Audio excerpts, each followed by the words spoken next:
Historically, Walt Disney had always said that famous quote, "It all started with a mouse," and in many aspects, that is not an exaggeration. Although it did technically all start with a mouse, it is said, and will be told to you, if you ever have the chance to make it down to Walt's barn in Griffith Park, that it all started with a train. And it did. At least Disneyland. Sort of. Oh, hello there, and welcome. Today, we're here back at Walt's barn. Trains were a lifelong obsession for Walt growing up and even working on one. He loved trains so much that in 1949 he even built his own miniature railroad in the gigantic backyard of his own estate located on Carrollwood Drive in Los Angeles.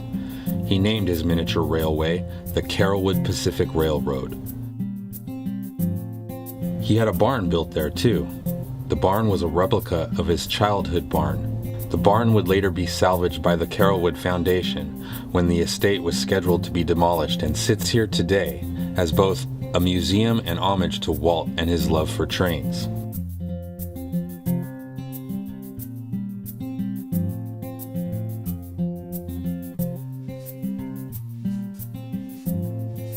A few years before Disneyland's opening, he said of the planned park, "I just want it to look like nothing else in the world, and it should be surrounded by a train."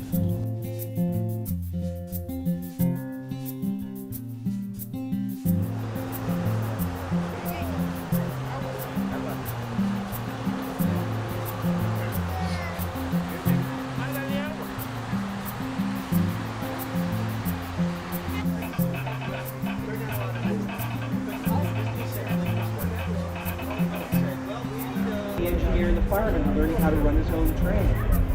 So now we're going to use this and roll you in the clock forward to a day I can give you. July 17th, 1955. The place, Disneyland, Main Street, USA. Train pulls into the station. Art Linkletter's there with his microphone.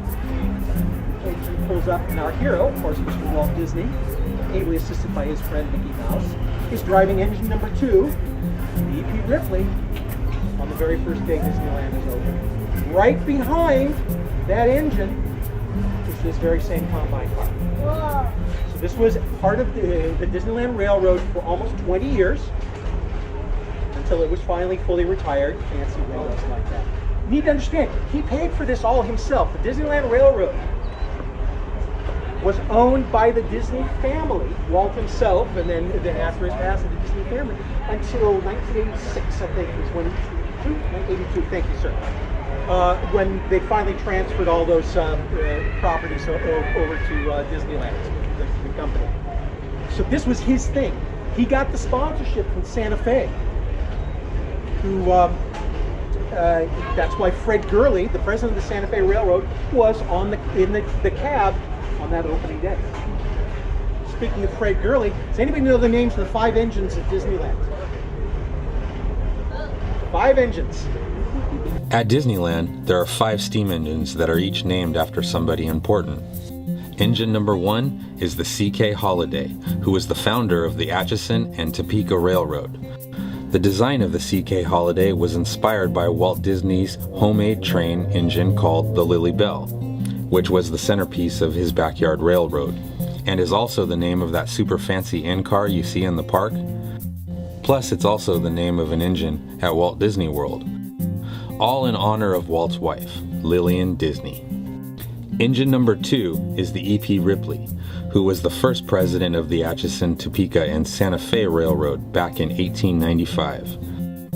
Engine number 3 is the Fred Gurley, who was president of the Santa Fe Railroad from 1944 to 1957.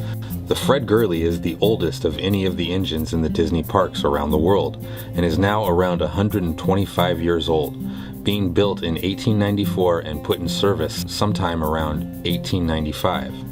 Number 4 is the Ernest Marsh, who was also president of the Santa Fe Railway from 1957 to 1966. Engine number 5 was added to Disneyland Railroad on June 25, 2005, the only of the 5 engines that is not named after a railway founder or president, but somebody who shared Walt's enthusiasm for trains and mini steam engines. Ward Kimball, who was one of Walt's 9 old men, animator, Imagineer, and creator of none other than Jiminy Cricket, among others, had his own mini railway in his backyard and would often tinker around in Walt's Carolwood barn, which some say is the birthplace of Imagineering.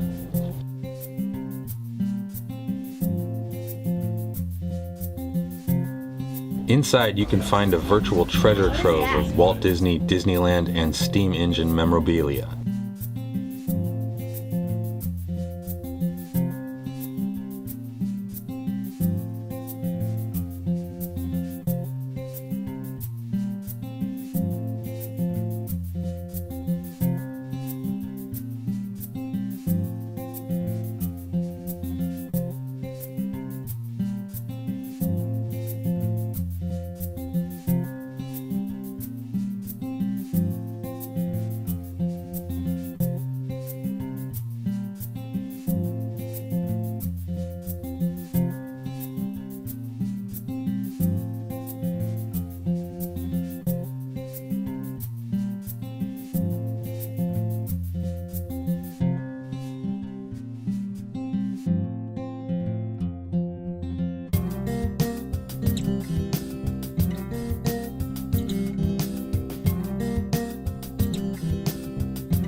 Open only once a month, you can come down here, bring the family, look around, and find all kinds of nice people eager to talk any and all things related to Disney history and, of course, their love for steam engines.